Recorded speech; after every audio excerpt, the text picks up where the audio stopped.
ইংরেজিতে ফ্লুয়েন্টলি কথা বলার জন্য আরেকটি চমৎকার স্ট্রাকচার নিয়ে হাজির হলাম। স্ট্রাকচারটি হলো, আমরা আমাদের দৈনন্দিন জীবনে বলে থাকি, আমার মোবাইলে সমস্যা হয়েছে, আমার মোবাইলে সমস্যা আছে, আমার কম্পিউটারে সমস্যা হয়েছে, আমার কম্পিউটারে সমস্যা আছে। এই যে কথাবার্তাগুলো, এগুলো কিভাবে একটি স্ট্রাকচারের মাধ্যমে ইংরেজিতে ফ্লুয়েন্টলি বলা যায়, সেটা এই ভিডিওতে শেখার চেষ্টা করব।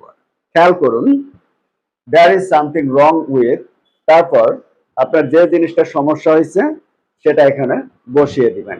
তাহলে কোনো কিছু নিয়ে সমস্যা আছে বা সমস্যা হয়েছে বুঝালে there is something wrong with। ওকে, আমরা কিছু এক্সাম্পলের মাধ্যমে স্ট্রাকচারটি পুরোপুরি আয়ত্তে নেওয়ার চেষ্টা করব। খেয়াল করুন, there is something wrong with my mobile, আমার মোবাইলের সমস্যা হয়েছে বা আমার মোবাইলে সমস্যা আছে।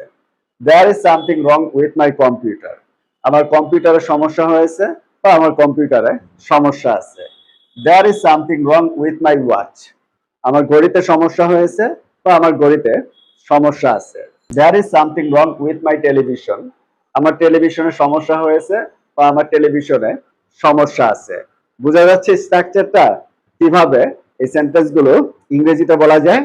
there is something wrong with my car, আমার গাড়িতে সমস্যা হয়েছে বা আমার গাড়িতে সমস্যা আছে।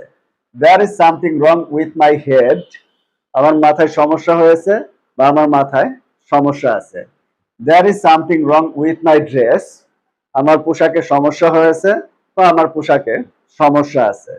there is something wrong with my pen, আমার কলমে সমস্যা আছে বা আমার কলমে সমস্যা হয়েছে। তাহলে এই ধরনের কথাবার্তাগুলো এখন থেকে এই স্ট্রাকচারের মাধ্যমে ইংরেজিতে বলতে পারবো না? অবশ্যই।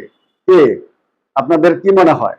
অবশ্যই বলতে পারবেন। এখন আপনারা এই স্ট্রাকচার দিয়ে আরো বেশি বেশি বাক্য বানান, দেন বারবার প্র্যাকটিস করুন, তাহলে দেখবেন স্ট্রাকচারটা আপনার কাছে একদম ইজি হয়ে যাবে।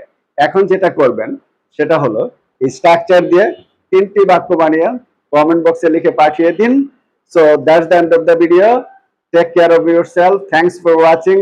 Best of luck. Goodbye.